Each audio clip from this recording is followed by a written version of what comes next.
Hi, I'm Patrick Reed. And I'm Haley Campbell. And welcome back to MHS News. We have some exciting headlines for you this week. And, as usual, we are bringing back our Sports Roundup, Fine Arts Bulletin, and Good News segment. First, parent-teachers conferences have already started off great. If you haven't already and would like to meet with the teacher, sign up now.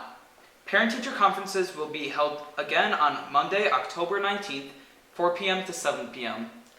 Muckfest was rescheduled for this past weekend, and Mackenzie Sabin was saving us and has some pictures to share with us. Friends of McWanago Athletics, FOMA, sponsored Muckfest as a pregame family festival and community event. Activities included laser tag, inflatable attractions, face painting, bungee run, gladiator joust, quarterback challenge, Jurassic Adventure, ultimate dodgeball arena, and a carnival game and prize tent. Proceeds from the event benefit the Field Turf Project. Next up is our Sports Roundup and Fine Arts Bulletin. Hello everyone, and thanks for joining me here today. Senior Kate Martin of our girls varsity golf team just got back from state in Madison on October 12th and 13th. She was tied for first place Monday, and she was at par at 72. Tuesday, Kate was 6 strokes over par and finished third in a field of 78 competitors. Kate was MHS's first to participate in our March of Champions. We look forward to many more marches as MHS students achieve greatness this year.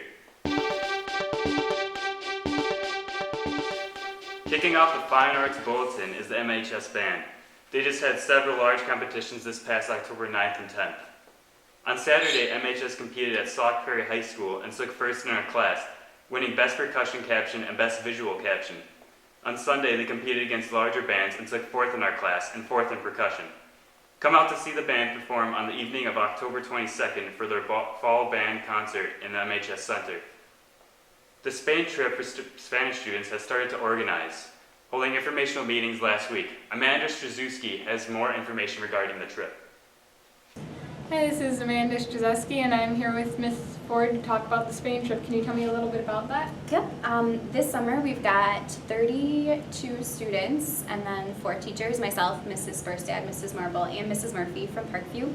And we're going to be taking the students to Spain for 11 days, and we're going to be traveling around. We're going to be doing 7 different cities where we'll tour the cities, get to go to some different museums. In Valencia, there's the City of Arts and Sciences that we'll be going to. We'll be doing beaches as well, and museums, like I mentioned. And really, it's just going to be a good mix of culture and of history and just different experiences for the Spanish students, mostly levels 4 and 5, to practice with the language and to speak with native Spanish speakers and just to get to experience everything that we've been working on for the last couple of years. So it should be fun. Yeah, it sounds really exciting. I can't wait to hear more details about it, and be sure to check Mrs. Ford's website for more details about the Spain trip. That's it for this week. I'm Jake Parker, and we'll see you next time for the Sports Roundup and Fine Arts Bulletin. Madison Fairchild has returned to explain the potential referendum that is being proposed. Hi, I'm Madison Fairchild, reporting for MHS TV, and today we're talking about some of the bigger additions that would occur in a renovation of the high school. Right now we're in the center. This may look like a big space, but it actually only holds 386 seats, not even enough to fill a class of 400 students. A new center would hold 800 people and have updated technology. Another problem is that changing rooms are virtually non-existent, so performers have to get ready in a hallway across the hall and in a classroom.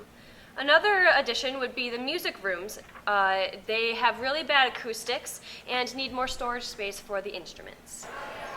As you can see, the lunch periods can get pretty full, and we currently need 5 of them because of the space limitations.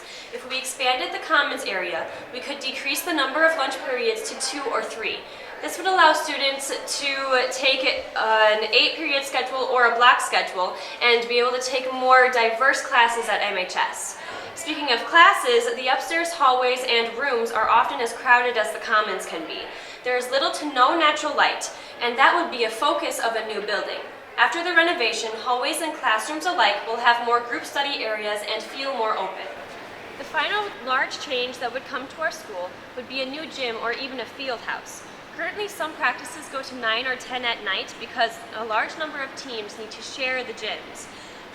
An additional facility would allow more teams to practice at once and potentially be home by 6 or 7 at night. An option for the new gym would be for it to have an indoor track.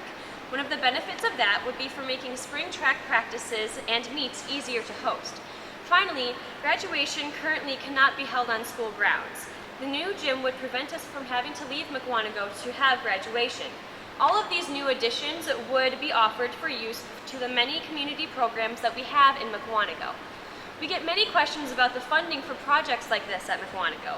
We want you to remember that the Turf Project and Fitness Center were funded by the Friends of Mukwonago Athletics, which work solely on fundraising and not entirely made of the school district's money.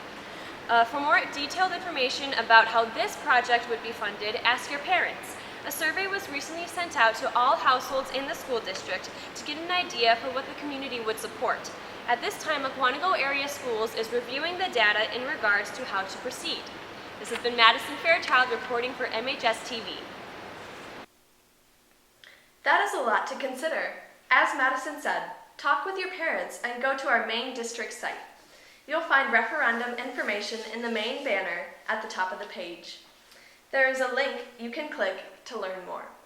It's that pumpkin spice time of year again. Family and friends will enjoy picking out pumpkins and apples, going through a corn maze, and snacking on kettle corn. Yum! That sounds great!